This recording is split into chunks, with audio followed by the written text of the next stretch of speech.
और बारिश से हाहाकार। उत्तर दक्षिण, पूरब पश्चिम, हर तरफ जल प्रहार।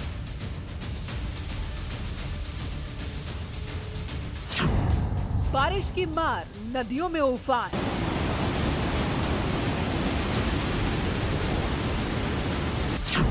हथनीकुंड बैराज से पानी छूटा।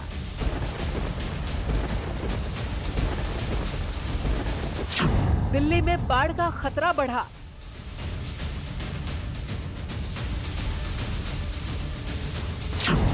अगले 48 घंटे दिल्ली पर भारी।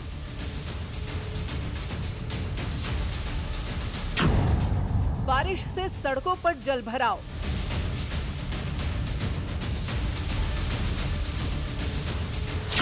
बाढ़ से कई राज्यों में आफत आई। मूसलाधार बारिश ने बढ़ाई मुश्किल।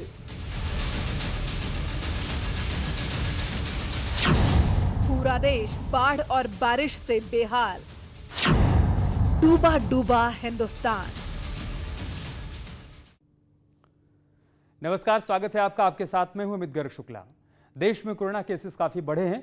ऐसे में मास्क सबसे बड़ा हथियार है। हम आपसे बार बार अपील करते हैं कि आप मास्क जरूर पहनिए। इसको लेकर न्यूज़ 18 ने बाकायदा एक मुहिम भी शुरू की है। #मास्क पहनो इंडिया। आप खुद से प्रण लीजिए कि जब तक ये महामारी है आप मास्क नहीं उतारेंगे। और चलिए बात करते हैं डूबा डूबा हिंदुस्तान की। पहाड़ से लेकर मैदान तक बाढ़ और बारिश से हाहाकार मचा हुआ है। यहां तक कि दिल्ली पर भी बाढ़ का खतरा मंडरा रहा है, क्योंकि हथनीकुंड बैराज से छोड़ा गया पानी दिल्ली की ओर बढ़ रहा है। ऐसे में अगले 48 घंटे दिल्ली पर भारी है।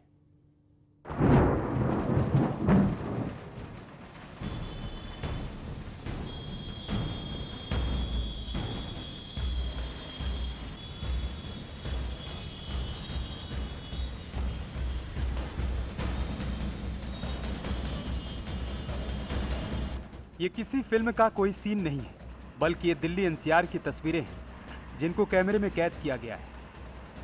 ऐसी तस्वीरें बहुत कम देखने को मिलती हैं जब आसमान पर बादल होते हैं और जमीन पर कारें दौड़ रही होती हैं और बादल अपना सफर तय कर रहे होते हैं। इन बादलों की उमड़ती घुमड़ती तस्वीरें लोगों को आकर्षित कर रही थी और दिन के उजाले में अंधेरे का एहसास करा रही थी। लेकिन कुछ देर के बाद तस्वीर बदल गई। दिल्ली में झमाझम बारिश होने लगी, जिससे दिल्ली एनसीआर के लोगों को गर्मी से राहत मिली। अब इन तस्वीरों को देखिए। दिल्ली का नजारा है। जहां तक नजर इन तस्वीरों पर जाएगी वहां तक सिर्फ पानी ही पानी दिखाई देगा। लेकिन इसका ये मतलब नहीं है कि दिल्ली में हो रही बारिश ने दिल्ली में बाढ़ जैसे हालात बना दिए। इन तस्वीरों के पीछे का सच ये है कि हथनीकुंड बैराज से छोड़े गए पानी की वजह से दिल्ली में बाढ़ जैसे हालात बन गए। दिल्ली से बहने वाली यमुना नदी का पानी लगातार बढ़ रहा है। खतरे के निशान के करीब पहुंचता दिखाई दे रहा है। यमुना नदी पर बने इस लोहे के पुल को देखिए और फिर इसके नीचे बहते पानी को। इन तस्वीरों को देखकर ऐसा लगता है जैसे यमुना में लगातार बढ़ता पानी इस पुल को अपनी चपेट में ले लेगा। बाढ़ की वजह से दिल्ली में हो रही बारिश का पानी लगातार शहर में जमा हो रहा है, क्योंकि यमुना में बाढ़ के पानी का दबाव बढ़ता जा रहा है और शहर में हो रही बारिश का पानी निकल नहीं पा रहा। इस टाइम पे कम है। कल पानी का स्तर नीचे चले गया था, कम से कम तो 10 फुट नीचे चले गया था। आज फिर पानी सवेरे से जो है पानी ज़्यादा बढ़ने लग गया। बारिश का वजह से थोड़ा पानी ज़्यादा हो गया, नहीं तो पानी नीचे चले गया। बारिश की वजह से पानी भरा हुआ और यहाँ पंडित जी रहते हैं, वो मोटर भी नहीं चलाते। देखो अब जा रहे हैं मोटर लेके, ये मोटर भी नहीं चलाते और हल्की सी 5 मिनट बारिश आती है तो पानी भर जाता है। इनसे बोलने जाओ तो गाली बक्के भगाते हैं। पंडित जी इधर रहते हैं। इस बच्चे की शिकायत तो जायज़ है, क्योंकि लापरवाही ने लोगों की मुसीबत बढ़ा दी है। लोगों की सुविधा के लिए जिस अंडरपास को बनाया गया, उस अंडरपास में पानी का जमाव हो गया। इन जगहों पर बाकायदा लोगों को पानी निकालने के लिए जिम्मेदारी दी जाती है, लेकिन लापरवाही के कारण पानी जमा रहता है, जो लोगों के लिए मुसीबत का सबब बन जाता है। ये तो बारिश की वजह से बने हालात की तस्वीरें हैं। बहुत परेशानी हो रही। बारिश की वजह से यहाँ तक पानी है। बहुत टाइम पानी आता रहता है, यहाँ कोई समाधान नहीं इसका। ये तस्वीरें यमुना के किनारे बसे इलाकों की हैं। यमुना में लगातार पानी बढ़ता जा रहा है और यमुना के गोदी में रहने वाले लोगों की मुसीबत भी बढ़ती जा रही है, क्योंकि यमुना में लगातार पानी का दबाव बढ़ता जा रहा है। ऐसे में इसकी चपेट में आने वाले इलाकों में पानी भी भरता जा रहा है। अब दिल्ली से सटे नोएडा की तस्वीरों को देखिए। पिछले कई दिनों से रुक रुक कर हो रही बारिशों से लोगों को गर्मी से राहत तो जरूर मिली है, लेकिन नोएडा में कई जगहों पर जलभराव देखने को मिला। यह नजारा दिल्ली एनसीआर का था, लेकिन यूपी के कई इलाकों में बारिश और बाढ़ ने लोगों की मुश्किल बढ़ाने का काम किया है। चित्रकूट की इन तस्वीरों को देखिए। ना तो सड़क का पता है और ना तो नदी का पता चल पा रहा है। दरअसल चित्रकूट से बहने वाली मंदाकिनी नदी में आई बाढ़ से रामघाट पर पानी भर गया है। 3 रोज से बारिश हो रही है, 3 रोज से बाढ़ आ रही है लगातार। अभी भी बाढ़ रहा है पानी, कोई संभावना नहीं है कि कितना आ जाए, क्या करेगा। जो दुकानें वो खाली हो चुकी हैं, अपना सामान सुरक्षित जगह में रखते हैं और कोई उम्मीद नहीं कहाँ से कहाँ चला जाए। अभी बाढ़ भी रहा है पानी। लगातार बारिश होने की वजह से जल स्तर रोज का रोज बढ़ रहा है। सब लोग सुरक्षित स्थान पे पहुंच गए हैं। ये बारिश बंद होने का नाम ही नहीं ले रही है। श्रद्धालुगण आते नहीं है ज्यादा। घुटनों तक भरे पानी में चलने को लोग बेबस हैं, क्योंकि लगातार हो रही बारिश के चलते मंदाकिनी नदी में पानी का दबाव बढ़ता जा रहा है, जिसका जायजा लेने के लिए डीएम शुभ्रांत कुमार शुक्ला रामघाट पहुंचे। यहाँ रामघाट पे अभी आपने देखा कि जो हमारा डेंजर लेवल है 1.30 है, तो उससे तो अभी थोड़ा कम है। मंदाकिनी का जो जल स्तर है अभी कम है, लेकिन यहाँ पे एहतियात के तौर पे सिंचाई विभाग के अधिकारीगण और उनकी मोटर बोट लगा दी गई है। इसके अलावा राजस्व विभाग के कर्मी हैं, पुलिस का जो प्रशासन का जो पूरे हमारे सिपाही हैं वो ड्यूटी पर लगे हुए हैं, लोगों को चेतावनी दे रहे हैं। और अभी जो है घाट के ऊपर मंदाकिनी का जो जल स्तर है वो आया है। मुझे उम्मीद है कि अगर थोड़ा बहुत अभी बढ़ेगा तो कोई दिक्कत नहीं। इसके बाद अगर और बढ़ता है 131 या 32 तो थोड़ा बहुत किसी के घर में पानी जा सकता है। वैसे लगातार हो रही बारिश और मंदाकिनी के लगातार बढ़ते पानी को देखते हुए प्रशासन ने लोगों को आगाह किया है। बाढ़ वाले इलाकों से लोगों को निकाला भी जा रहा है, ताकि लोगों को राहत मिल सके। चित्रकूट जनपद में लगातार हो रही झमाझम बारिश के चलते चित्रकूट जनपद के नदी नाले उफान पर आ गए हैं। इस समय हम खड़े हैं मंदाकिनी नदी के रामघाट पे, जहाँ मेरे पीछे देख सकते हैं कि मंदाकिनी नदी का लगातार जलस्तर बढ़ रहा है। यहाँ जनपद में कई दिनों से बारिश हो रही थी, जिससे 2 दिन पूर्व भी मंदाकिनी नदी का जलस्तर बढ़ा था, जिसके चलते रामघाट की जो सारी दुकानें हैं उसमें पानी घुसने लगा था, जिससे जिला प्रशासन ने लोगों को अलर्ट कर दिया है और दुकानदारों को सुरक्षित स्थानों पर ले जाने लगे हैं। आप देख सकते हैं इन तस्वीरों में कि किस तरीके से जो मंदाकिनी का जल स्तर है वह रामघाट के किनारे सारी दुकानों में पानी घुस चुका है। जो मंदिर हैं यहाँ के वो डूब चुके हैं। अब यहाँ से शहर की ओर पानी जाने लगा है, जिसको लेकर के जिला प्रशासन भी अब लोगों को अलर्ट कर रहे हैं। यही हाल जिले के अन्य नदी नालों का है, जो इस समय लगातार बारिश की वजह से उफान पर है। फिलहाल जो जिला प्रशासन है लोगों को अलर्ट कर सुरक्षित स्थान पर पहुंचाने पर जुटे हैं। अखिलेश सोनकर, न्यूज 18 चित्रकूट। दरअसल पहाड़ों पर लगातार हो रही बारिश के चलते मैदानी इलाकों की नदियां उफान पर हैं। काशी में गंगा उफान पर है, घाट पर बने मंदिर गंगा में डूब चुके हैं, तो वहीं प्रयागराज में गंगा के किनारे बसे इलाकों पर अब बाढ़ का खतरा मंडरा रहा है।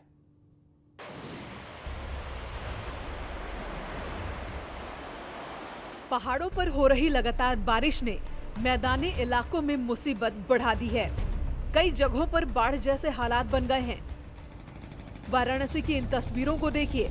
बारिश की वजह से लगातार गंगा नदी का जलस्तर बढ़ता ही जा रहा है। 3 सेंटीमीटर प्रति घंटे की रफ्तार से गंगा नदी में पानी बढ़ रहा है, जिस वजह से लोगों की चिंताएं बढ़ गई हैं। बाढ़ की दिक्कतें होती है, नाव डोंगी वाले भी परेशान हो जाते हैं, यात्री नहाने धोने वाले हैं वो लोग भी गहरे पानी में चले जाते हैं। कोई देखता है तो ठीक है, नहीं तो लगते हैं डूबने लगते हैं। गंगा में बढ़ रहे जलस्तर की वजह से काशी के कई घाट डूब चुके हैं, जबकि कई मंदिरों में पानी भर गया। गंगा में नाव चलाकर पेट पालने वाले नाविकों की भी चिंताएं बढ़ गई हैं, क्योंकि लगातार बढ़ते जलस्तर की वजह से उनकी रोजी रोटी संकट में है। समय जो कि कई तो मंदिर तो पानी के अंदर हो गया है।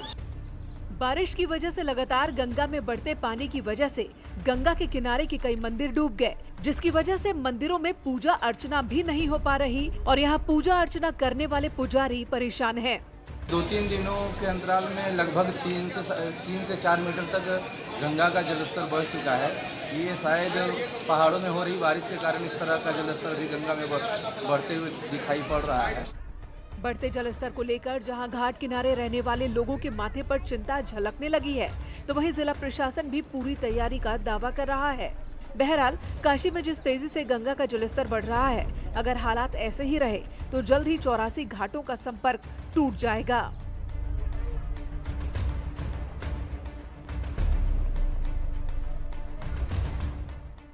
प्रयागराज में तो गंगा और यमुना दोनों नदियां उफान पर हैं। राहत की बात यह है कि दोनों नदियां अभी खतरे के निशान से नीचे हैं, लेकिन गंगा और यमुना में बढ़ता पानी लगातार प्रशासन की चिंता बढ़ा रहा है।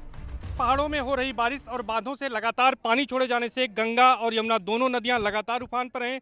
पिछले 4-5 दिनों से गंगा और यमुना दोनों नदियों का जलस्तर लगातार बढ़ रहा है। आप देख सकते हैं कि जहां तक हमारी नज़र जा रही है वहां तक सिर्फ जल ही जल दिख रहा है और ये जलस्तर जो है गंगा और यमुना नदियों का है, ये संगम का है। आप देख सकते हैं कि कितनी दूर तक हमारी नज़र जा रही है और अब चूंकि ये पानी बढ़ा है तो इसमें तमाम नालों का भी पानी आया है, तमाम जलाशयों से आया है, तो आप जलकुंभी भी साफ तौर पर देख रहे हैं। और ये देख रहे हैं जहां पर इस वक्त हम मौजूद हैं, ये अरेल का सेल्फी पॉइंट है और ये बारादरी है। देख सकते हैं आप कि किस तरह से ये डूब चुकी है। यहाँ पर अलर्ट भी घोषित किया गया है और इसके साथ ही साथ यहाँ पर लोग स्नान करते हैं तो यहाँ पर डीप वाटर बैरिकेडिंग लगाई गई है ताकि किसी तरह से यहाँ पर कोई हादसा न हो। बढ़ते पानी को देखते हुए संगम के साथ अरैल इलाके में लोगों को अलर्ट कर दिया गया। पुलिस बल को देख रेख के लिए तैनात कर दिया गया। नाविकों को गहरे पानी की तरफ जाने से बचने को कहा गया है। श्रद्धालुओं के जाने पर रोक लगा दी गई है। तार बढ़ रही है, ये सच्चा बाबा आश्रम सेल्फी पॉइंट का ये बारादरी है, इसलिए और हम लोग यहीं मोटर बोट चलाते हैं, भैया के हैं और 4 दिन से लगातार यहाँ बढ़ रही है। दोनों नदियों में लगातार बढ़ते जलस्तर की वजह से अरैल घाट पर बना सेल्फी पॉइंट भी डूब चुका है। इस इलाके पर लगातार नजर रखी जा रही है। शनिवार को फाफामऊ में जलस्तर 78.8 मीटर और छतनाग में 76.42 मीटर, वहीं नैनी में यमुना नदी का जलस्तर 76.78 मीटर रिकॉर्ड किया गया। राहत की बात यह है कि गंगा और यमुना का जलस्तर खतरे के निशान 84.73 मीटर से फिलहाल नीचे है।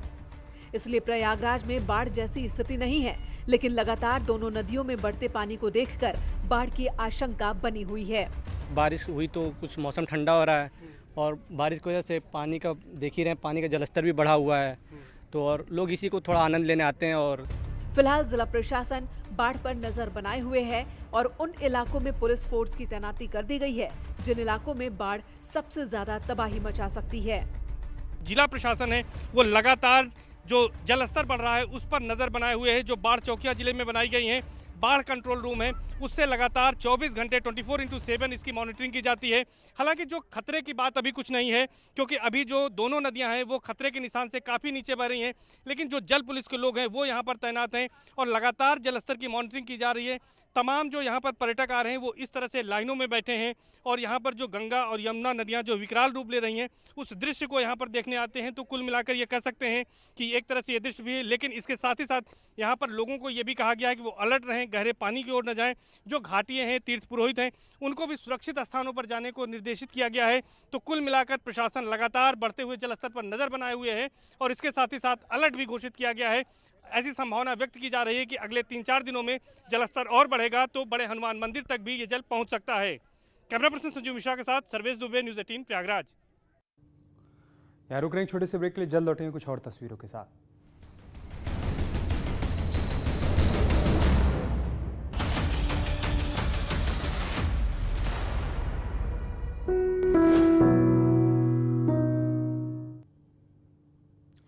और बात करते हैं मिशन संजीवनी की। मई 2021 से देश में हॉस्पिटल की सबसे बड़ी चेन अपोलो 24/7 ने देश भर में 21 लाख से भी ज़्यादा लोगों का टीकाकरण किया है और इस तरह ये सबसे ज़्यादा टीकाकरण करने वाला निजी संस्थान बन गया है। जुलाई तक 50 करोड़ लोगों के टीकाकरण के भारत सरकार के लक्ष्य में भागीदारी देते हुए अपोलो हॉस्पिटल ने 50 शहरों में बड़े पैमाने पर टीकाकरण मुहिम की शुरुआत की है। कोविड-19 टीकाकरण को लेकर नेटवर्क 18 और फेडरल बैंक की जागरूकता मुहिम संजीवनी खुराक जिंदगी की के तहत आइए देखते हैं एक रिपोर्ट।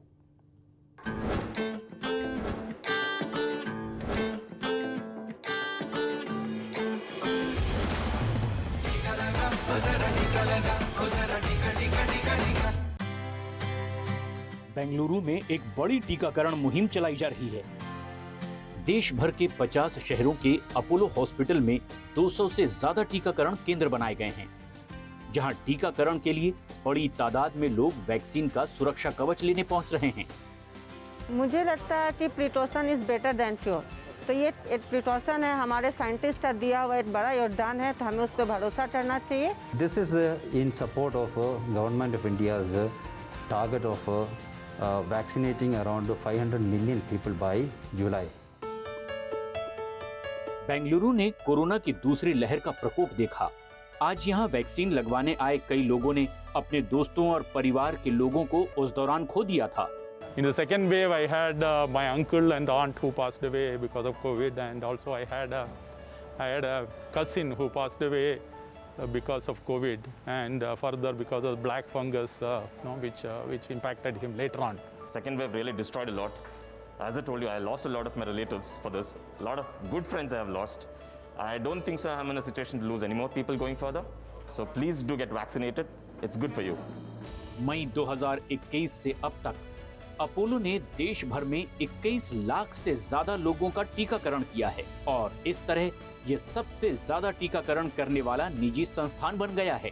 वैक्सीन की लगातार बढ़ती सप्लाई से टीकाकरण की दर भी लगातार बढ़ रही है। Apollo also had lot of community reach programs wherein we went out to the community and we vaccinated the apartments, the convention centers, the slums, the lowest reach possible people. So Apollo was there everywhere, and we have vaccinated lots and lots of people for this COVID infection.